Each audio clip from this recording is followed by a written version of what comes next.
কোরবানিকে সামনে রেখে পশু পরিচর্যায় ব্যস্ত সময় পার করছেন দেশের বিভিন্ন জেলার খামারিরা। ভোক্তাদের জন্য প্রস্তুত রেখেছেন বিভিন্ন আকারের গরু। খামারে এসে দেখে শুনে গরু সহ অন্যান্য পশু ক্রয় সহ দাম দর করছেন অনেকেই।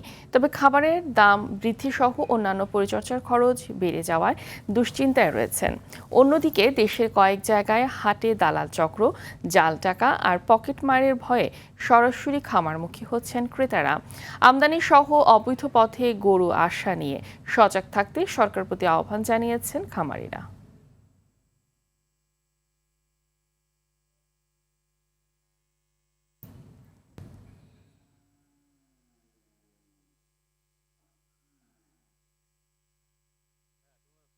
এই বিষয়ে আরো জানাতে রংপুর থেকে সরাসরি যুক্ত হচ্ছেন সহকর্মী জাহাঙ্গীর আলম বাদল।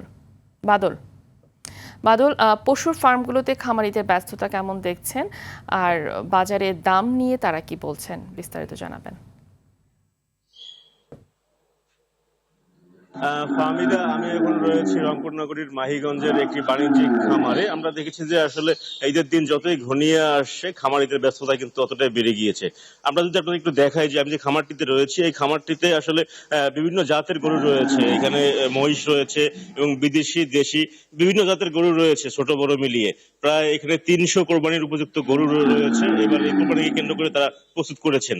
তবে ইতিমধ্যে আমরা দেখেছি যে আসলে বাজারে যে খাদ্য পণ্যের দাম, গরুর খাদ্যের দাম বেড়েছে, এর দামে কিন্তু অনেকটাই হতাশ খামারিরা। তারা বলছেন যে আসলে এবার ঈদে যদি পর্যাপ্ত পরিমাণে গরুর দাম না পাওয়া যায় তাহলে হয়তো তারা মাঠে হয়তো তারা ধরা খাবেন, সেটাই আসলে বলছেন। ইতিমধ্যে আমরা যেটা জেনেছি যে আসলে গতবারের তুলনায় এইবার কিন্তু রংপুর অঞ্চলে গবাদি পশু উৎপাদনে ব্যাপক বিপ্লব ঘটিয়েছে খামারিরা। কারণ এই ধারাবাহিকতা আমরা দেখেছি যে রংপুর জেলায় প্রায় 30,000-এর বেশি খামার রয়েছে।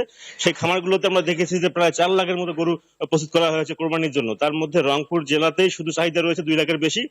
বাকি অনেক গরু, প্রায় 1.5 লাখের মতো গরু উদ্বৃত্ত রয়েছে, যেগুলো দেশের অন্য জেলায় পাঠানো হবে বলে জানিয়েছেন খামারিরা সহ এখানকার যারা উৎপাদন করেছেন তারা। তবে আমরা ইতিমধ্যে লক্ষ্য করেছি যে আসলে দাম নিয়ে যে আসলে শঙ্কা রয়েছে সেটি আসলে অনেকটি কাটছে না। কারণ বড় বড় খামারিরা যারা রয়েছেন তারা আসলে কাটিয়ে উঠতে পারলেও ছোট ছোট খামারিরা কিন্তু শঙ্কায় রয়েছেন। কারণ অনেকে ঋণ করে খামার করেছেন এই কোরবানিকে কেন্দ্র করে। সব মিলিয়ে যে আসলে খামার প্রস্তুতি এবং খামারের যে আসলে ঈদ বাজার, সেটি ঘিরে ঘিরে কিন্তু খামারিদের মধ্যে একটা আতঙ্ক উৎকণ্ঠা বিরাজ করছে সব মিলিয়ে। তা আপাতত এই ছিল আমার কাছে রংপুরের খামার থেকে সর্বশেষ খবর। ফামিদা, ধন্যবাদ আপনাকে।